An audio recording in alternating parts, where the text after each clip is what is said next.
Well, yeah. From history coaching to managing performance, leveraging assessment intelligence. No other than Miss Amy Elrod-Lahti. Thanks. It's great to be here. Welcome, Miss Amy on Entrepreneurship 101. And can you please introduce more about yourself that I know? Yeah. So I'm an HR professional, an expert in organizational development and talent development as well. I've been working with leaders and organizations for almost 20 years now, working with all different kinds of leaders and challenges, including how to develop better leaders, how to develop great company culture, looking at performance management and how we can make performance management more effective and better for everyone in the organization, more useful, more effective, those kinds of things. And now I'm helping folks kind of navigate this new world of AI we're all confronting and that we're all dealing with at the moment. Well said, Miss Amy. And here on Entrepreneurship 101, we celebrate you together with my cheering squad. Thank you for sharing your knowledge on what's going to. Yes, so thank you. And today let's talk about being, well, AI adoption. Don't let the algorithm kill your culture. How integrate AI without losing, and how many, and how and why human to human management. So, Ms. Amy, you say companies are rushing to implement AI but forgetting the human operating system required to run it. What is the first sign that the organization has adopted AI faster than its humans can adopt? Yeah, that's a great question. So one thing that I'm hearing from people is that I'm having my coaching clients talk to me about it, and just hearing about it from other people that were calling me, asking questions about how to get people in their organization to adopt AI. And I'm hearing from people that they're giving directives or they're hearing directives about like, well, we have to use AI. Okay, well, how? What do you want me to do with AI? Like, a lot of people, I would say, 99% of people I talk to have taken a look at like a large language model.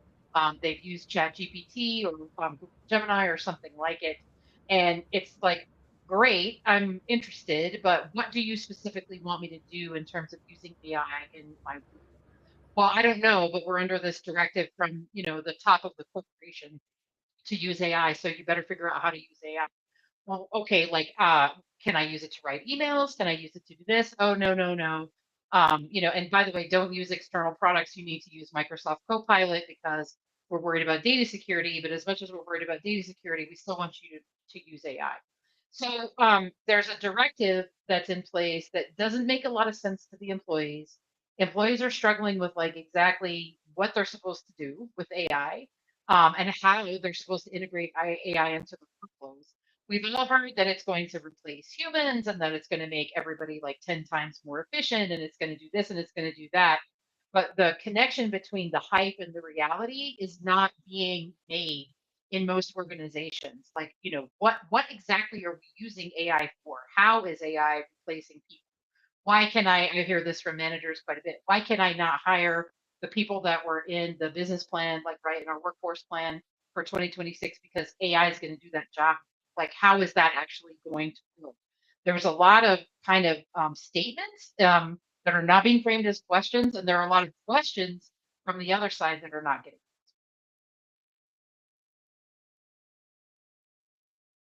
Well said, Miss Amy. You describe yourself as a thriving at the intersection of strategy and human potential. In 2026, is that intersection getting wider or narrower, and why?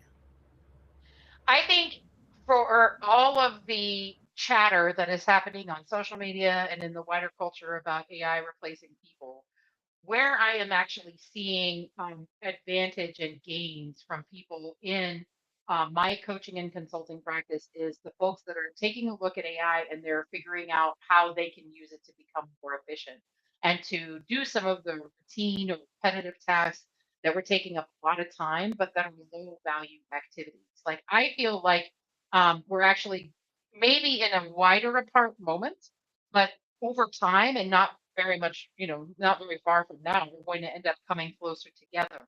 Because ultimately, where I feel like AI is going to have a tremendous amount of value, especially for managers, is that a lot of the things that they spent a lot of time doing, tedious notes on PowerPoint presentations, certain types of data analysis, certain types of like writing, of reports, those kinds of things are definitely something that they can get AI to assist with. And when you have those tasks that are being handled, at least in part by AI, it frees you up to actually make human to human connections with folks that you're managing and make it clear to people that you are there as their manager to help enable and encourage their performance. And I think that that's going to be amazing. The one thing that I've heard from managers from all of the years that I've been working with managers and leaders as an advisor and a consultant and a coach is that they don't have enough time to spend with their people. And I think AI is going to shift that dynamic. It's going to enable these managers that want to spend more time with their direct reports, they want to spend more time on the people side to actually do. Miss Amy, you've managed performance and leadership portfolios for over 14,000 employees. What's a problem that looks like a problem, people problem, but it's usually a system design problem? And how did you tell the difference? Oh, wow, that's a great question. And I'm going to have to I could talk about that for a long time. So I'm going to have to kind of self edit my comments here. So most performance management systems are not designed with the output in mind of what exactly is it that we want performance management to do for an organization. It's like we need to have some kind of mechanism to make sure people are doing their jobs. That's part of why people do performance management. In many organizations, still performance management is tied to the compensation increase process. So it's like the output on performance management is to spit out this, spreadsheet full of ratings that then are used to determine what people's compensation increases are going to be.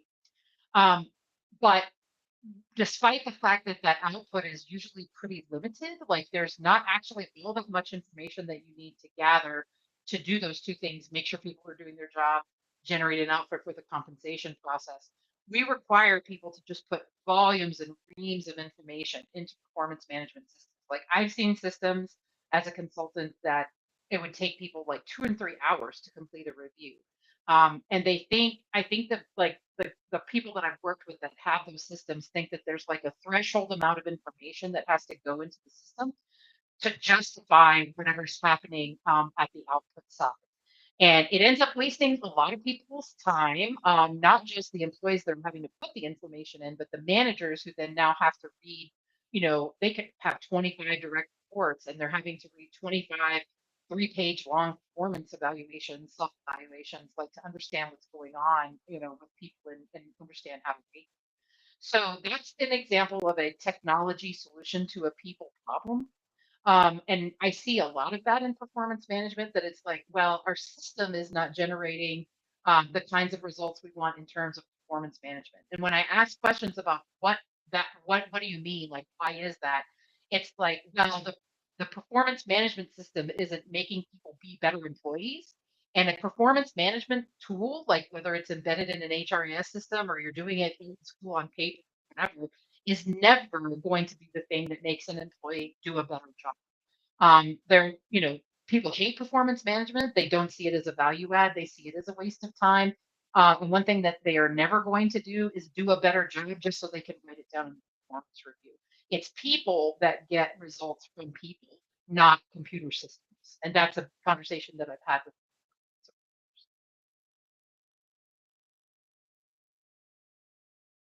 Well said, Miss Amy. You call rigid return to office mandates lazy leadership proxy for trust.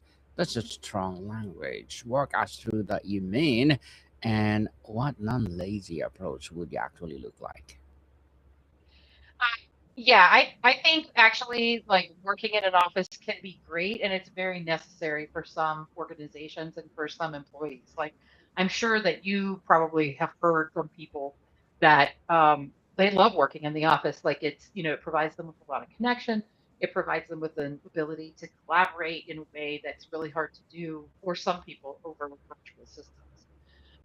Where I think we're getting into lazy leadership is when we have management change that have decided that it's like, well, I don't know what's going on with my people. I don't know whether or not they're quote unquote really working.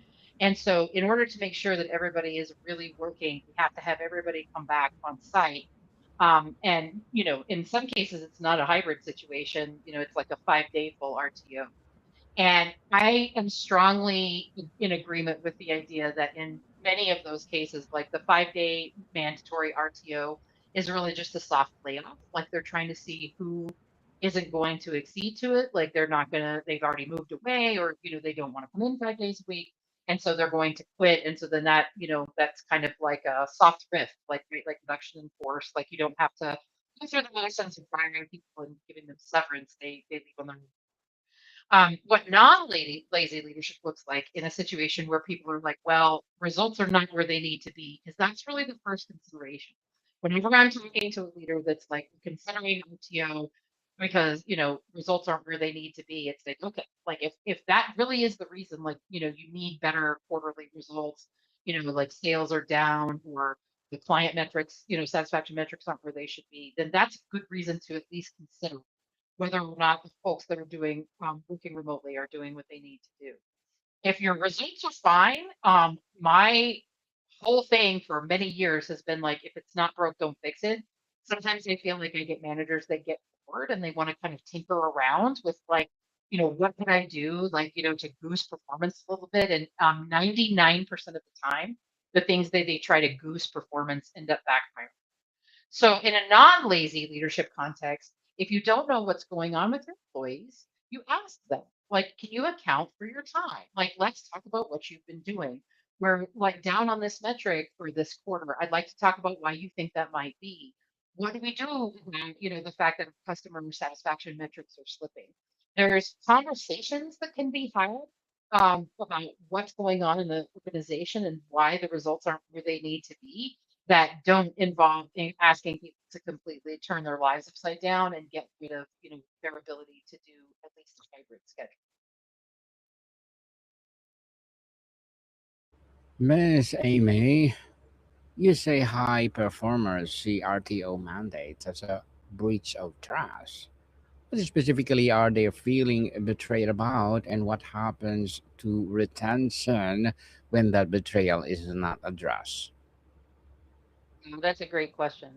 So I think if you have high performers that are working hybrid or they're working remotely, and all of a sudden there's an RTO mandate, like 5 days back in the office, the same question is going to come forward. That's come forward in other situations, like it's not just during the pandemic anymore. Like some people have been working from home in some capacity, either part time or full time, for 6 years now. And I think there's a reasonable question there. It's like if I was making it work for the past 6 years, like I'm a high performer, um, good performance ratings, awards, being invited into leadership development programs, that kind of thing. Like, what's changed about me? Like, why is it different now for me?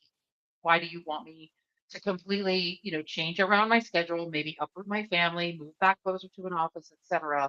Like, why is that necessary? And I want to say we're in a moment right now where the availability of jobs is kind of not meeting the demand of jobs, right? Like we're in a little bit of a, employer like employer side market for jobs.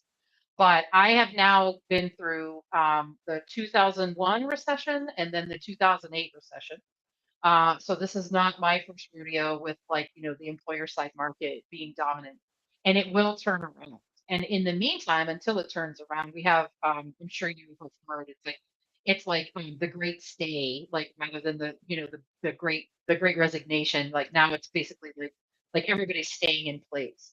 So we have people that I guarantee you feel like they're stagnating in place.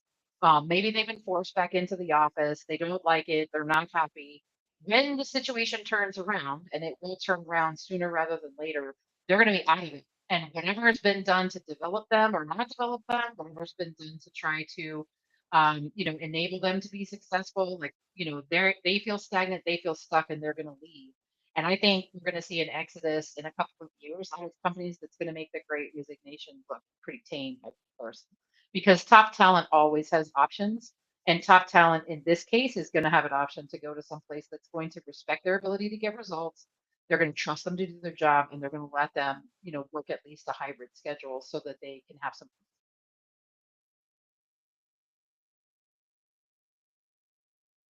Miss Amy, beautifully articulated. You argue that employees won't forget they did their job well from home. We can't ring the bell. What should leaders do? What reality instead of pretending it does not exist? I think it's like AI in a lot of ways, honestly. Like, this is one of those situations where as much as there's skepticism, as much as there's pushback on remote work, as much as there's this idea that, well, it wasn't like that, and so we can go back to the way that it was before. um, you can't unring the bell. Like, you can't do it. And now that people know that they can work remotely, they're going to want to, if they can't work remotely, at least have way more schedule flexibility than has previously been offered by like fully on-site jobs. Um, Now, I don't know. It's going to be interesting to see what happens with these new folks that are, maybe just coming into the workforce, that they didn't experience the pandemic and they didn't experience the full work from home that a lot of us did. I don't know if maybe that's in a situation where they feel like, hey, I've already been working in the office, so it's not a big deal for me. But I still think that there's a lot of folks that were in kind of their early career stage right as the pandemic hit. They got used to working from home. They know they can achieve results. They like the flexibility. They like the idea of having better work-life balance. And I think that, and there's actually some statistics to support this. A lot of folks are going to entrepreneurship, rather than trying to wedge themselves back into a 5 day in the office position. I'm really excited because I think actually we're going to see a growth of a lot of, small businesses, like a lot of, independent consultancies that will eventually grow into larger organizations. I was a small business consultant at one point in my career, and some of the, most creative, smartest, most motivated people that I've ever worked with were my small business owners that were my clients. And I would love to see kind of a renaissance or revivalism around, like, this work situation isn't working for me. I don't want to be in the office 5 days, so I'm going to start my own thing, and I'm going to go do that. And I would love to.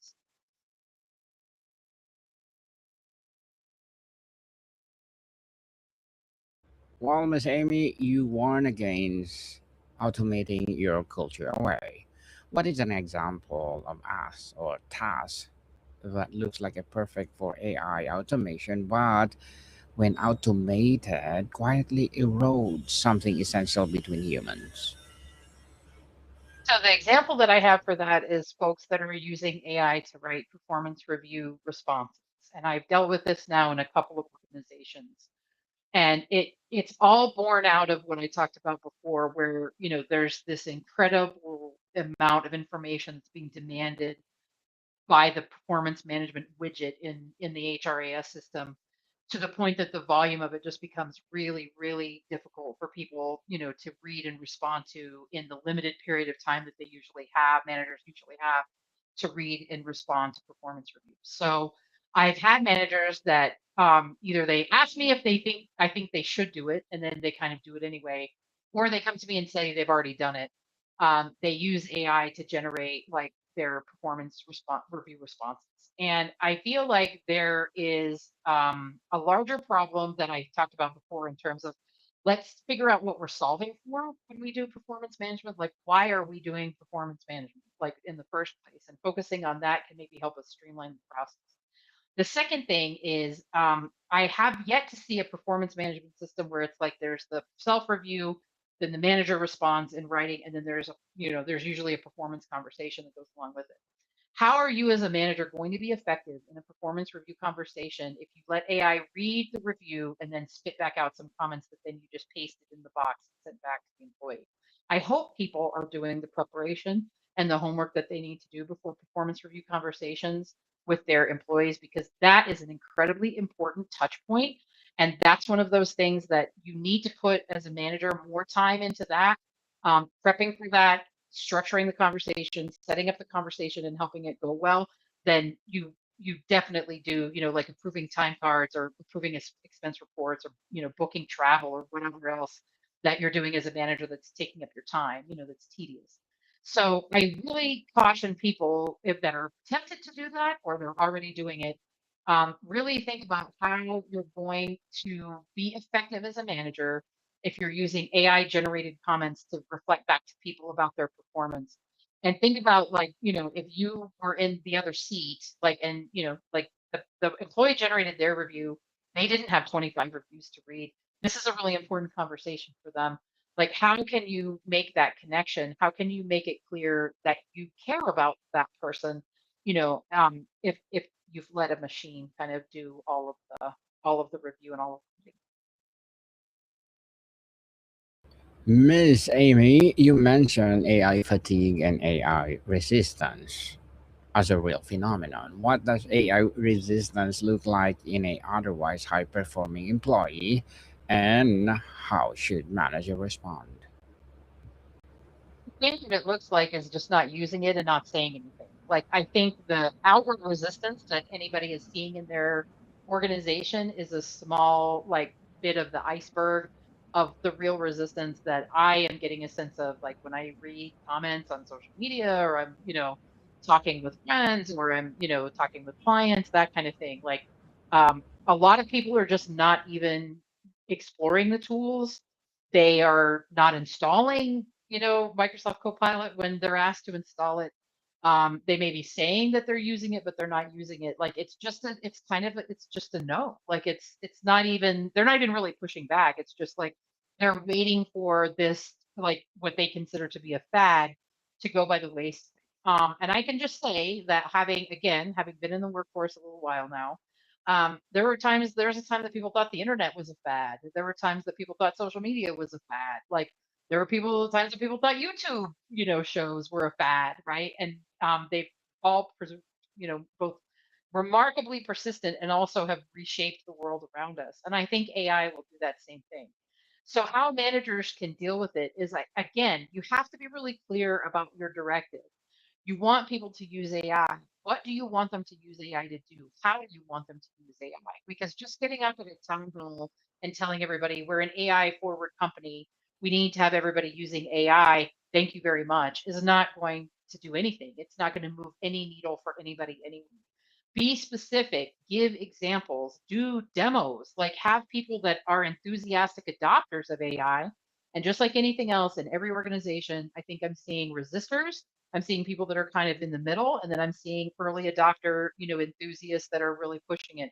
Have the early adopter enthusiasts get up and explain, like, how they're using it, or demonstrate how they're using it. And we're going to get a lot farther. We always do with workforces, like people in our workforce. We go a lot farther when we invite people in and we don't force something down people's throats. Like, that's just how humans.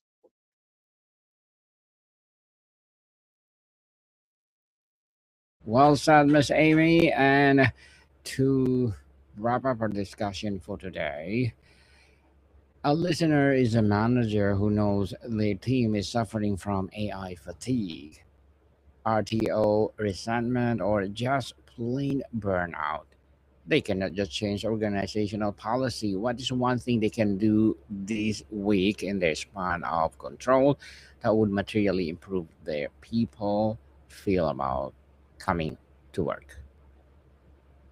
That's a really great question. And I think the best managers I know and the best leaders that I've ever seen and worked with are the ones that will take the time to sit down with a struggling employee and really listen to what's going on. I have a whole thing that I do in coaching with my managers and my leaders around The difference between empathetic listening and becoming like an emotional dumping ground, like where, people just feel free to come and like dump all their problems on you and then walk away. You never, as a manager, want to put yourself in that position, the second position of like, you're the emotional dumping ground. Everybody can come to you and vent and make it to like dump their burden on you, and then all of a sudden at the end of the day, you have 20 burdens on your back because you picked up everybody else's stress and their anxiety and their burnout and everything. But there's a difference between that and sitting with somebody who you can tell is kind of at the end of their rope and just asking questions about what's going on and really listen to listen and don't just listen to respond or immediately jump into problem solving space. Like one of the biggest mistakes that managers make, and it actually is like a pretty human flaw, like it's been talked about a lot in terms of like romantic relationships, is when two people are in an exchange, like a conversational exchange, and one person immediately jumps into like, oh, well, you're talking about a problem, so I need to help you solve it. Sometimes people just need to talk. And as a manager, one of the most powerful things you can do is let somebody talk and then just ask a powerful question around like, how would you like me to help you with this if you want me to help you with it? Like, do you want help? It's a powerful question. If you want help, what do you think I could do to help you with this? Like, where do you need resources? Where do you need extra support? Like, I can't promise you that I can get you what you're asking for, but I'd love to at least hear what you think you need to be successful.